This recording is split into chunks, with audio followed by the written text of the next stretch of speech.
दोस्तों नमस्कार। आप देख रहे हैं कुणाल जी स्टूडियो और मैं आपको लेके चलता हूं दिल्ली, जहां की आपको पता है दिल्ली होमगार्ड का कार्यकाल आज 31 जुलाई 2024 को ख़त्म हो रहा है। मतलब दिल्ली में जो 8500 होमगार्ड के जवान वर्तमान में तैनात है, उनका सेवा विस्तार 4 महीने के बाद आज 31 जुलाई 2024 तक का था, जो आज ख़त्म हो रहा है। और आपको बताता चलूँ कि अभी दिन के 3 बज गए हैं और अभी तक सरकार और डिपार्टमेंट की तरफ से कोई भी लेटर या पत्र जारी नहीं किया गया है जो सेवा विस्तार का क्या हुआ और कितने दिनों के लिए वो हुआ है। अभी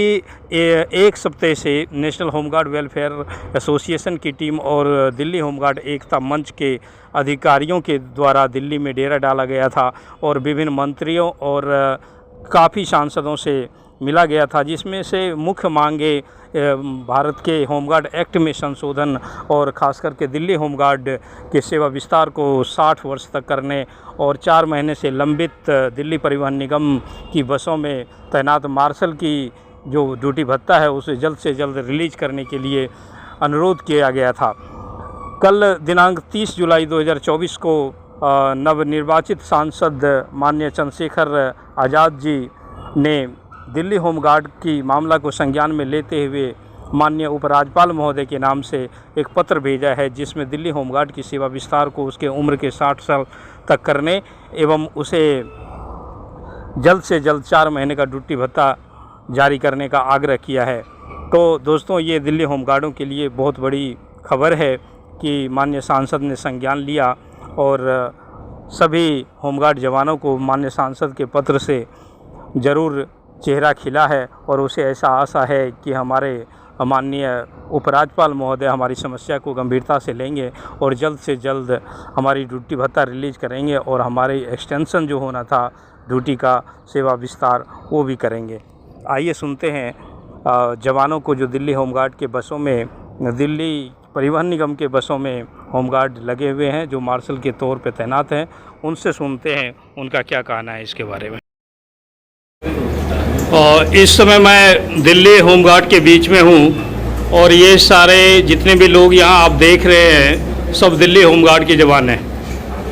आपको मालूम होगा कि यहाँ दिल्ली होमगार्ड का जो सेवा विस्तार था आज 31 जुलाई 2024 तक का था और दिल्ली होमगार्ड एकता मंच और नेशनल होमगार्ड वेलफेयर एसोसिएशन की टीम अभी एक सप्ताह से दिल्ली में डेरा डाले हुई थी और नेशनल होमगार्ड वेलफेयर एसोसिएशन और दिल्ली होमगार्ड एकता मंच के संयुक्त प्रतिनिधिमंडल ने कई सांसद और मंत्रियों से जाकर मिला। इसी कड़ी में नगीना के नवनिर्वाचित सांसद श्री चंद्रशेखर आज़ाद जी से भी मिला था और उन्हें दिल्ली की समस्याओं से अवगत कराया गया था। माननीय सांसद श्री चंद्रशेखर आज़ाद जी ने कल यानी 30 जुलाई 2024 को उपराज्यपाल महोदय दिल्ली के नाम से एक पत्र लिखा है और उसमें खास करके यह अनुरोध किया है कि दिल्ली होमगार्ड के जो जवान, खास करके 8500 अभी जवान वर्तमान में कार्यरत है, उनकी सेवा विस्तार को बढ़ाकर उसके उम्र के 60 वर्षों तक किया जाए। इसके लिए उन्होंने माननीय उपराज्यपाल महोदय को एक पत्र लिखा है। साथ ही दिल्ली में 4 माह से लंबित ड्यूटी भत्ता जो दिल्ली परिवहन निगम के बसों में मार्शल तैनात है, उनकी 4 माह से लंबित ड्यूटी भत्ता नहीं मिली है, उसको जल्द से जल्द रिलीज करने के लिए उन्होंने आग्रह किया है। तो इसी विषय पर मैं यहाँ दिल्ली होमगार्ड के जवान मार्शल हमारे सामने मौजूद है कई, मैं उनसे बात करूँगा और देखिए उनका क्या रिएक्शन है। जी आप बताइए, आपका क्या नाम है और आपको पता है जो माननीय चंद्रशेखर जी सांसद महोदय ने आपके लिए एक लेटर भेजा है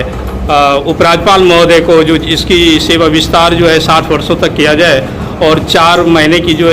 सैलरी है लगभग ड्यूटी भत्ता वो जल्द से जल्द रिलीज किया जाए, इसके बारे में आप क्या कहना चाहेंगे? सबसे पहले मैं आपको धन्यवाद देता हूँ, आपको प्रणाम करता हूँ। मैं सभी अपने दिल्ली होमगार्ड्स के जवानों को ये अवगत करा देना चाहता हूँ कि हमारी नेशनल होमगार्ड्स वेलफेयर एसोसिएशन की टीम है जो ऑल इंडिया का काम देख रही है। जैसे भी जहाँ रिक्वायरमेंट होती है उसी प्रकार से हर राज्य में उनको जाना होता है। भ्रष्टाचार तो वैसे ऑल ओवर इंडिया में, लेकिन दिल्ली के अंदर ये हमें ज़्यादा मिला। पहली बात तो यह है कि मैं आपको अवगत ये कराना चाह रहा हूँ कि अभी हमने 4 दिन पहले श्री चंद्रशेखर जी भीम आर्मी के जो सांसद हैं उनसे मिले, उनसे मुलाकात करी, हमने अपनी पीड़ा को उनको अवगत कराया। अवगत कराने के बाद उन्होंने एक्शन लिया और उन्होंने अपने लेटर हेड पर एक लेटर हेड में, यानी उन्होंने स्वयं भी मेल किया है और उन्होंने हमें भी दिया है। हमने आज चंद्रशेखर जी का, MP साहब का जो लेटर है हमने स्वयं जा कर के उपराज्यपाल महोदय जी के ऑफिस में जा कर के उस लेटर को दिया और वहाँ से हमने आज रिसीविंग प्राप्त की है। तो मैं सभी भाइयों को अवगत करा देना चाहता हूँ।